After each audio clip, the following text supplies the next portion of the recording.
Good morning, dear student of class 11. Today I am going to start your first chapter in Snapshots, The Summer of the Beautiful White Horse, written by William Saroyan. About the lesson. What's about the lesson? This story is about two poor American boys. They belong to a tribe known for its honesty. The two cousins, Morad and Aram, have an intense longing for horse riding, but they can't afford to buy a horse. So, going against the family reputation, Morad steals the white horse of John Byro.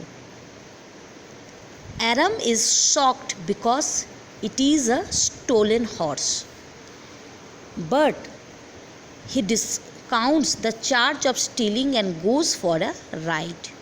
One day he hears John Byro telling Uncle Khosrow about his missing horse. He gives the news to Morad. Next morning the horse was returned to the place from where it had been stolen. The story is plainly about the harmless pranks of two little boys. They do take out Byro's horse, but for a joyride only. They don't mean to sell it for money. So Aram doesn't think it amounts to stealing.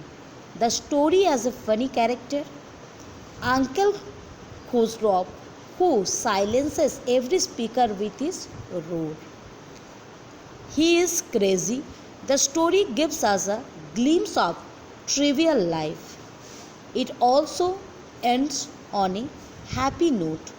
John Byro feels happy when he finds his horse stronger and better tempered than before. About the lesson. Then we go throughout the summary of the lesson.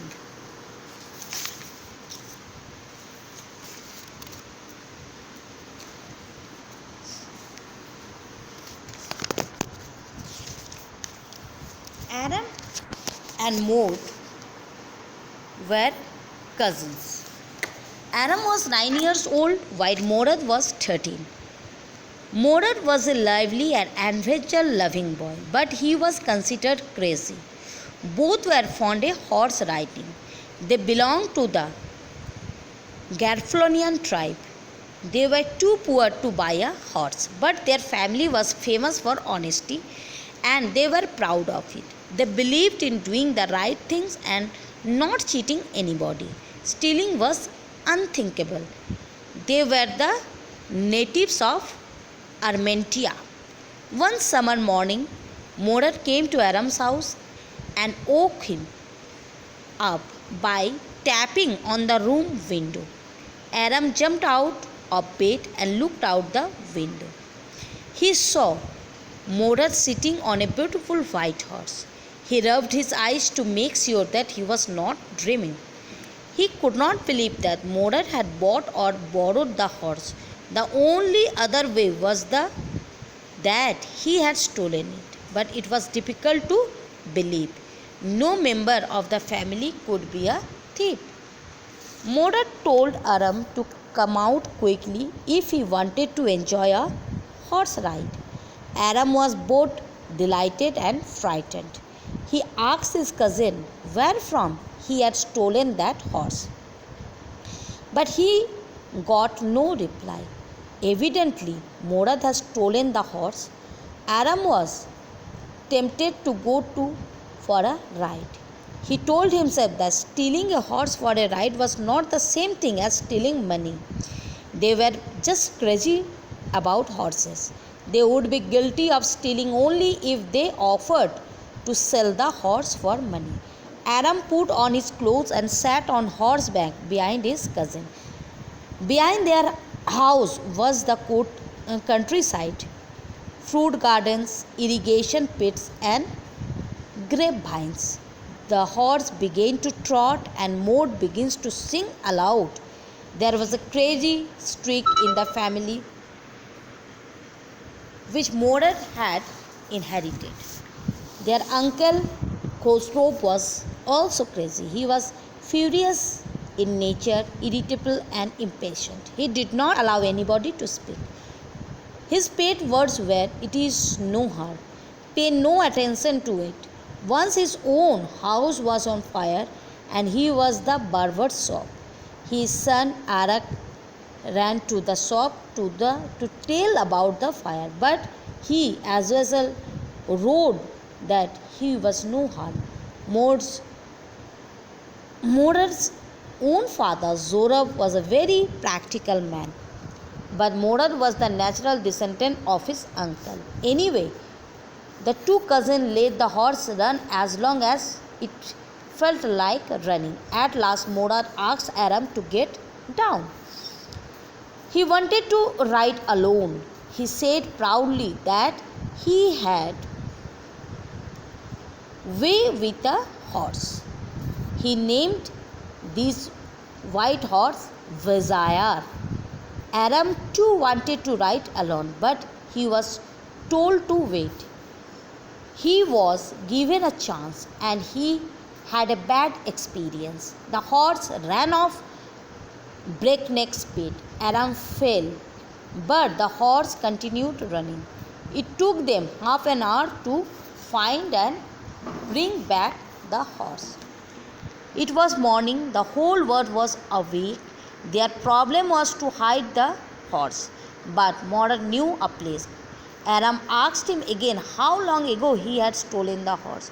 Mordred told him to tell a little lie and say that they had started riding that very morning. Mordred led the horse to a deserted vineyard of a farmer, Fedvazian. He added that he had an understanding with horses. That afternoon, Uncle Khosrow came to Aram's house. Then came another visitor, John Byro, who complained that his white horse had been stolen the previous month. Uncle Khosrow, as usual, shouted him down. He told Byro to stop crying over a horse when he had legs to walk 10 miles to go to get there. Aram's mother consoled Byro. She said that Khosrow had a gentle heart, but he was homesick. Aram ran over to Mordred's house to tell him about John Byro was wanted to his horseback. At the same time, he extracted a promise from his cousin that he would keep the horse for at least 6 months. Mordred was that time giving first aid to a robin bird which had hurt his ring. He then let the bird free. For 2 weeks, the cousins took the horse out from the barn and rode it. But every morning the horse threw Aram and ran away. One morning, when they were taking the horse to the barn, they met John Byro. Mordred went forward to do the talking. He made another claim that he had a way with farmers. John Byro explained the horse and swore that it was just like his horse. He also contained the teeth of the horse to make seer. But Mordred told him with confidence that his horse was named by my heart and it was his animal. Byro said that he believed Mordred because he knew that his family was known for honesty. He told them that perhaps the horse was the twin of his own stolen horse, because boys of such an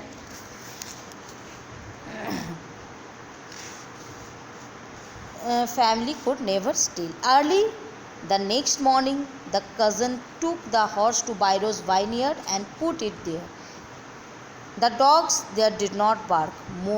Mordred took the credit. He said that he had a way with dogs as well.